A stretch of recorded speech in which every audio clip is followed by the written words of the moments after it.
Awal film memperlihatkan seorang pria yang sedang melihat bintang jatuh dengan teleskopnya. Pria itu kemudian menceritakan kepada seorang pendeta. Pendeta itu kemudian mencari tahu mengenai fenomena tersebut, hingga mengaitkan fenomena itu dengan datangnya hari kiamat. Ternyata itu merupakan pertanda adanya seorang anak iblis yang akan terlahir.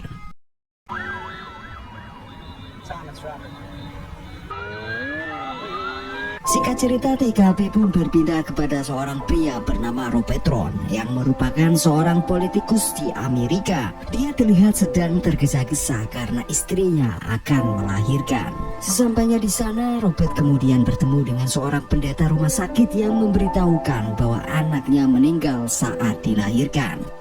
Mendengar berita itu, Robert langsung sedih dan matanya berkaca-kaca.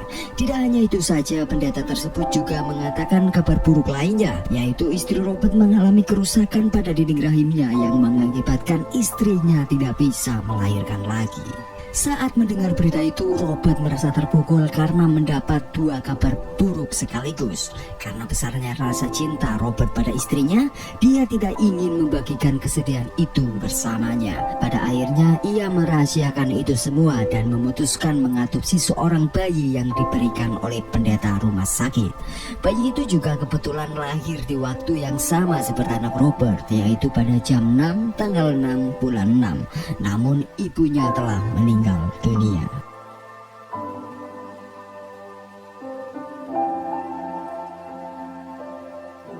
Robert menganggap anak itu sebagai anak mereka agar istrinya tidak sok mengetahui apa yang sebenarnya telah terjadi. Sampai di sini kita diberitahu bahwa nama istri Robert bernama Catherine, sedangkan pendeta rumah sakit itu tidak disebutkan namanya. Di sini juga kita mendapatkan sebuah keanehan, yaitu pada tanggal kelahiran si bayi, yaitu jam 6 tanggal 6 dan bulan 6. Singkat cerita, anak itu diberi nama Damien, yang kini dia sudah mulai tumbuh menjadi balita. Dan sekarang Robert pun sudah menjadi wakil kedutaan besar yang beratasan bernama Stephen.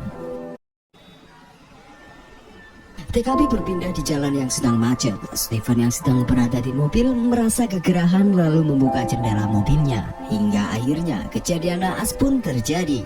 Seseorang yang sedang menarik tutup got tiba-tiba tanpa sengaja menggeser ganjal sebuah truk bensin yang sedang mogok, hingga membuat mobil bensin itu mundur dan menghalangi pintu mobil Stephen. Lebih parahnya lagi, bensin dari mobil itu tumpah ke jendela mobil Stephen. Hingga akhirnya ada seorang gelandangan yang tidak sengaja menjatuhkan putung rokok. Dan tiba-tiba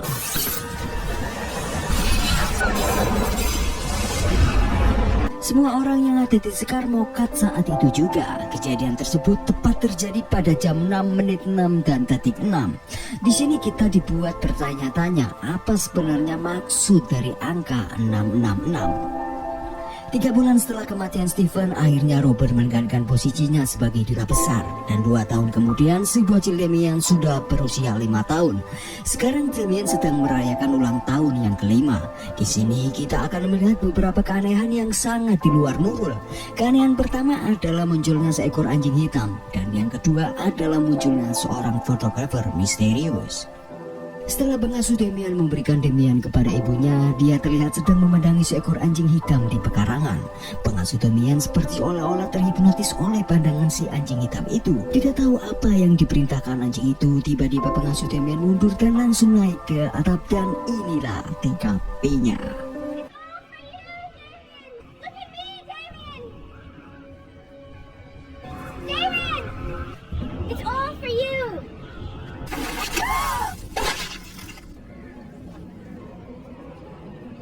Beberapa hari kemudian, Robert melakukan pertemuan dengan duta besar Arab Saudi. Di saat Robert akan masuk gedung, tanpa sengaja dia menabrak seorang fotografer misterius yang ada di acara ulang tahun Damien. Okay. Very sorry. Please send me the bill. I'll cover the charges. Setelah di dalam gedung, Robert kedatangan seorang tamu, yaitu pastor dari Roma yang bernama Brandon. Si pastor itu mengatakan bahwa dirinya telah berpartisipasi dalam peristiwa terkutuk di rumah sakit mengenai anak angkat Robert. Si pastor ingin menebus semua dosa itu, dan salah satu caranya adalah menyuruh Robert membunuh Damian, si anak angkatnya. Pastor itu juga mengatakan bahwa Damian adalah anak iblis dan keturunan antikristus. Si pastor juga menceritakan kebenaran tentang Damian, yang ternyata si Damian dilahirkan oleh seorang serigala. Mendengar hal itu, si Robert hanya menyuruhnya untuk segera pergi.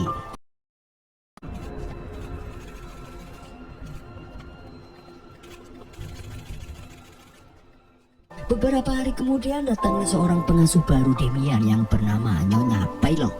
Dan TKP pun berpindah kepada seorang fotografer misterius yang terlihat dia sedang mencuci foto tangkapannya. Dia menemukan sebuah keanehan dan mulai menelitinya. Ketika Damian akan diajak pergi untuk menghadiri upacara di gereja, Nyonya Paylok tiba-tiba mencoba meyakinkan Catherine agar tidak membawa Damian pergi dengan alasan Damian sedang sakit. Tetapi Catherine tetap menyuruh Nyonya Paylok untuk memakaikan pakaian kepada Damian karena Catherine ingin tetap mengajaknya. Damian dan orang tua angkatnya sekarang sudah berada di dalam gereja, dan di sini kita akan lebih yakin bahwa Damian bukanlah anak pada umumnya. Pasalnya ia terlihat meronta-ronta ketika sedang melihat gereja, sampai-sampai Damian mencakar-cakar Catherine tanpa sebab.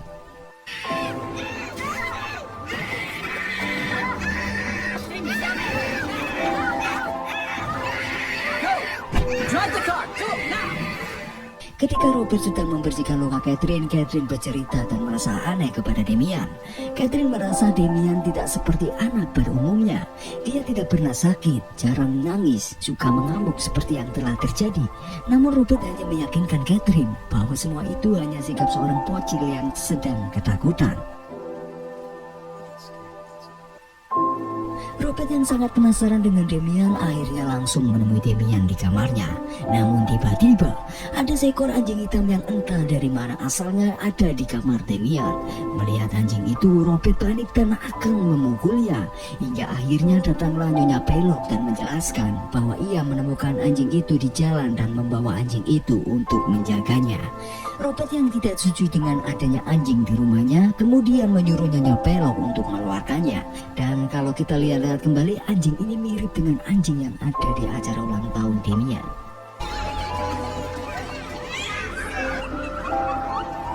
Keanehan Damian semakin terlihat ketika dia sedang study tour ke sebuah kebun binatang. Di sana dia terlihat sendiri karena semua temannya ketakutan kepadanya. Bukan hanya temannya saja yang ketakutan, bahkan para hewan pun pada ketakutan ketika Damian mendekati mereka.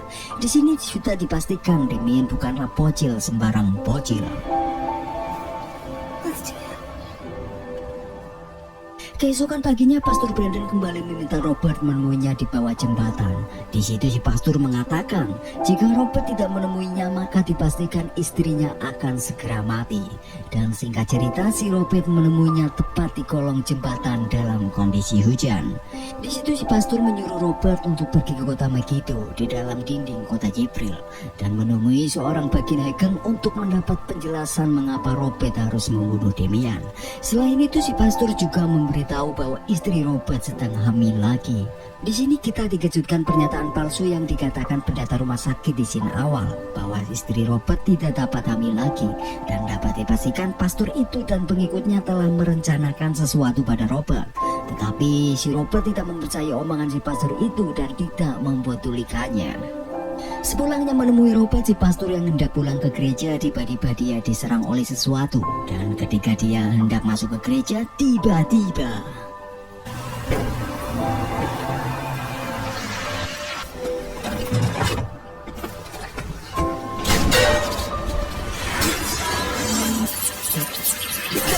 si pastor mati tertusuk besi yang terjatuh dari menara tepat di dadanya.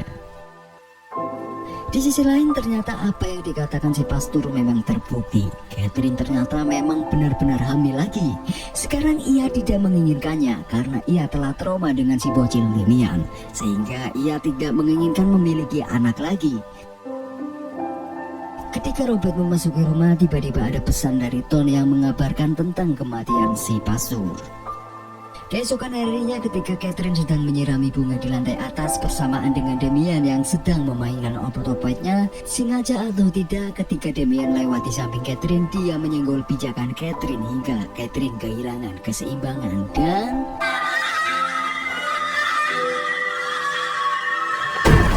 Robert juga mendapat kabar buruk lainnya bahwa istrinya mengalami gagal otak dan bayi dalam kandungannya pun keguguran. Robert yang melihat kondisi Catherine sangatlah sedih dan hanya bisa pasrah. Dalam keadaan menahan rasa sakit, Catherine membisikkan sesuatu kepada Robert.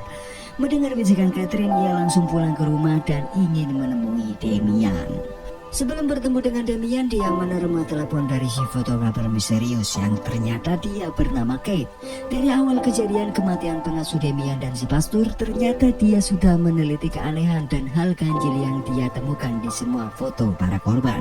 Dan saat Kate mencari tahu tentang si pastor, dia juga menemukan sebuah tanda lahir yang berbentuk angka 666 di tubuh si pastor. Kemudian Kate mengajak Robert pergi ke sebuah tempat yang dimana tempat tersebut dulunya digunakan sebagai tempat tinggal si pastor. Di sana Robert diberitahu oleh Kate semua hal tentang si pastor, di antaranya mengenai buku harian si pastor yang kebanyakan berisi tentang si Robert dan sebuah ambisinya. Kemudian Kate menjelaskan mengenai clipping dari beberapa majalah astrologi mengenai peristiwa bintang jatuh 5 tahun yang lalu, tepatnya pada bulan 6. Tidak hanya itu saja, Kate juga memberitahu clipping kedua tentang kelahiran seorang bayi dari surat kabar di Roma yang juga terjadi pada 5 tahun yang lalu. Kate kemudian memutuskan mengajak Robert untuk mencari anaknya yang sebenarnya. Awalnya Robert menolak, namun setelah mengetahui nyawa mereka dalam bahaya, akhirnya Robert pun setuju.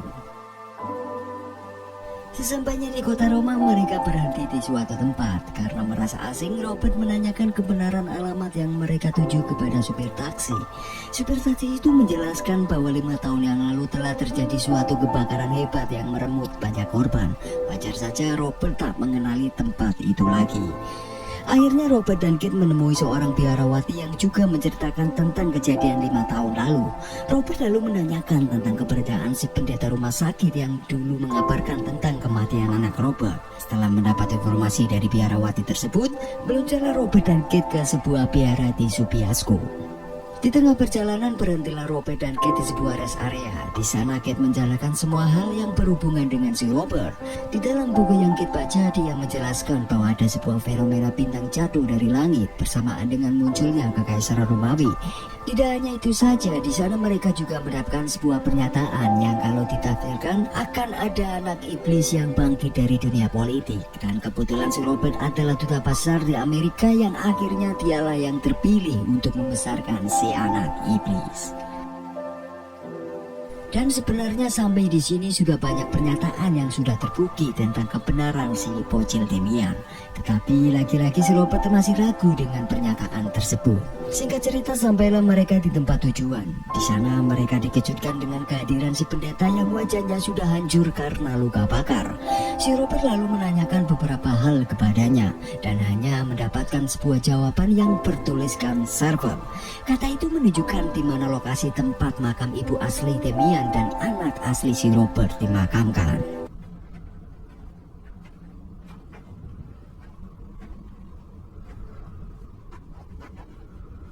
Sesampainya di Servat, mereka menemukan 2 buah makam ibu dan anak. Makam ibu itu bertuliskan Maria Avidici Santova yang merupakan ibu asli si Damian. Dan setelah dibuka, pendapat terkejutnya Robert bahwa di dalam makam itu hanya ada sebuah tengkorak yang mirip dengan tengkorak serigala. Dan setelah makam satunya lagi dibuka, terlihat tengkorak seorang bayi yang dimana itu adalah tengkorak asli anak Robert yang dibunuh dan digantikan oleh Damian.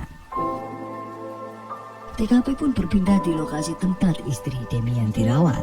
Di situ terlihat Nyonya Pelok dan Damian sedang berusaha membujuk suster agar dia bisa menjenguk si Catherine.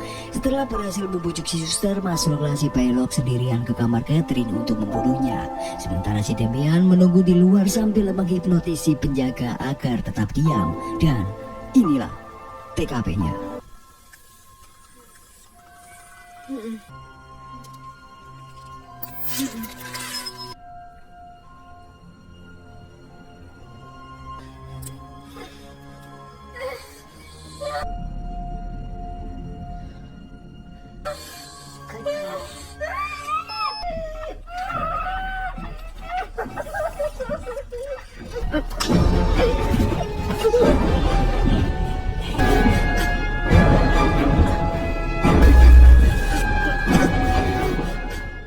Robert yang penasaran dengan kondisi Catherine, dia pun mencoba menghubunginya beberapa kali, namun tidak diangkat.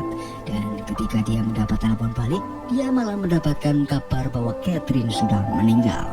Setelah menyadari bahwa ucapan si pastor telah terbukti, pada akhirnya dia semakin yakin untuk membunuh si Damian. Pada keesokan harinya si Robert melanjutkan perjalanannya menuju ke Israel, tepatnya di Medio, untuk bertemu Copenhagen. Di sana dia ditugaskan untuk membawa belati dari Copenhagen untuk ditancapkan pada bagian-bagian tertentu di tubuh Damian untuk membunuhnya. Namun karena Robert masih merasa ragu, Copenhagen itu hanya menyuruhnya untuk melihat tanda lahir di tubuh Damian, yaitu rangkaian angka 6. Jika benar ada, maka si Robert harus membunuhnya. Robert yang masih ragu akhirnya memilih pergi dan Kate membawa belati tersebut. Setelah keluar dari sana, Kate kembali meyakinkan Robert untuk membunuh Damian. Dan lagi-lagi Robert tak mempercayainya dan menganggap ide untuk membunuh Damian adalah ide gila. Karena dia tidak mempercayai adanya iblis ataupun Tuhan. Dia mengambil belati itu dan membuangnya. Dan ketika Kate mencoba mengambil belati itu, tiba-tiba dia terpental sebuah besi reklame dari atas sebuah rumah. Melihat kejadian itu, Robert semakin dibuat yakin akan pernyataan itu. Faktanya memang dari foto terakhir si Kate terlihat sebuah cahaya yang melintang dari lehernya. Dan pada akhirnya si Robert pulang sendirian dengan membawa belati itu serta mematahkan dirinya untuk membunuh Damian. Setelah sampai di rumah, Robert langsung melancarkan aksinya. Yang pertama, dia harus membereskan anjing penjaga anaknya terlebih dahulu. Setelah itu, Robert langsung ke kamar Damian untuk mengecek tanda lahir Damian. Dan ternyata tanda lahir itu memang benar ada. Robert kemudian langsung membawa Damian masuk ke dalam mobilnya untuk membawanya ke gereja. Tetapi sebelum keluar dari rumah, tiba-tiba Nona Belok menghadangnya di tengah jalan. Dan dengan mudahnya Robert langsung menabraknya hingga mokat di tempat. Di tengah perjalanan, Robert yang buru-buru membuat kesalahan fatal, yaitu melewati batas kecepatan hingga membuat seorang polisi mengejarnya. Dan sesampainya Robert di dalam gereja, dia yang berniat menancapkan belati tersebut tiba-tiba polisi yang mengikuti Robert menembaknya hingga mati, dikarenakan si Robert diduga akan membunuh anaknya sendiri. Dan film pun mamat. Oke lah bre, sampai di sini saja alur cerita dari film The Omen. Insya Allah kalau ada seri keduanya nanti saya garap lagi. Mohon maaf jika ada kekurangan. Sampai jumpa lagi.